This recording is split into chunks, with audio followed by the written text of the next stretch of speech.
नमस्कार, SNTGS point में आपका स्वागत है। आज पुनः हम केंद्रीय प्रवृत्ति की माप का विश्लेषण करेंगे। इससे पहले हम 2 वीडियो बना चुके हैं, जिसमें प्रथम 2 वीडियो में हमने समांतर माध्य की विभिन्न श्रेणियों जैसे व्यक्तिगत श्रेणी तथा खंडित श्रेणी से संबंधित प्रश्नों को हल किए हैं। आज हम वर्गीकृत या वर्गांतर श्रेणी से संबंधित जो प्रश्न हैं उनको हम आज उनके माध्यम उस वैसे प्रश्नों को हम आज हल करेंगे। उसके माध्यम से समांतर माध्य ज्ञात करेंगे। समांतर माध्य ज्ञात करने के इसके तरीके क्या हैं, इनको आज हम समझेंगे। जैसा कि प्रश्न में लिखा हुआ है, दिया हुआ है कि निम्न सारणी से समांतर माध्य ज्ञात कीजिए।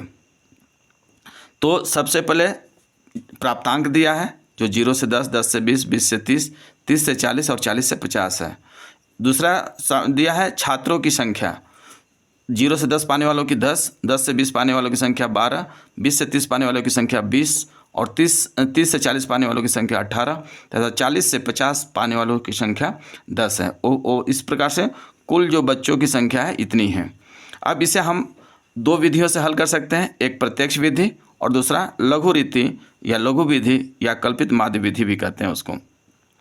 तो आइए हम प्रत्यक्ष विधि से इसको हल करते हैं। सबसे पहले हम इसको एक सारणी नुमा बना लेते हैं ताकि हमको आसानी होगा। जैसे वर्गांतर श्रेणी है तो 0 से 10, 10 से 20, 20 से 30, 30 से 40, 40 से 50 और इसमें हम छात्रों की संख्या जैसे कि 10, 12, 20, 18 और 10 है।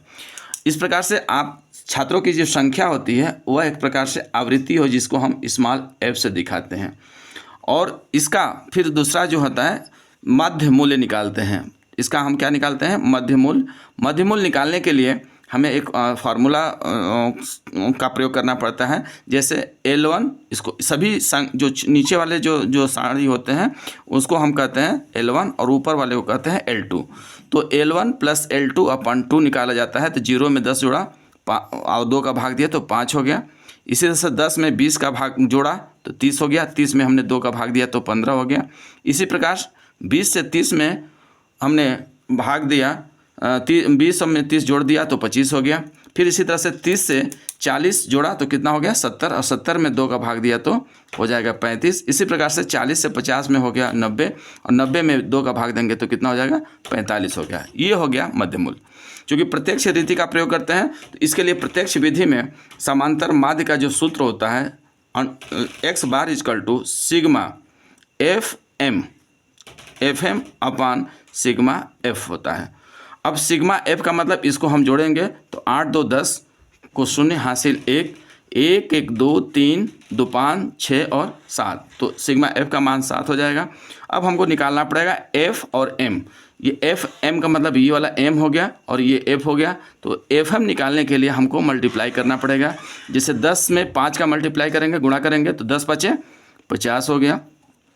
फिर 12 में 15 का गुणा करेंगे या 15 में 12 का गुणा करेंगे तो 15 दूना 30 को 0 और 15 एकम 15 और 3 18, 180 हो जाएगा। इसी प्रकार से 25 में 20 का गुणा करेंगे तो 25 दूना 50 हो जाएगा, यानी कि 500 हो जाएगा। और इसी प्रकार से हम 18 में 35 का जब गुणा करेंगे तो ये 18 5 90 को 0 हासिल 9, 18 एकम 18 और 9 27, 270। सॉरी यहाँ थोड़ा गलत हो गया। 18 5 90 को 0 हासिल 9, 18 तिया 54, 18 तिया 54 और 54 में हम 9 जोड़ेंगे तो हो जाएगा 63 हो जाएगा। और फिर यहाँ पे 450 हो जाएगा। अब इसको हम जोड़ेंगे तो कितना हो जाएगा? 0, फिर 8 5 13, 13 3 16, 16 5 21 को 1 हासिल 2, फिर 5 1 6, 6 6 12, 12 और 6 16, 16 और 2 16 2 18, 1810 हो जाएगा। अब इसको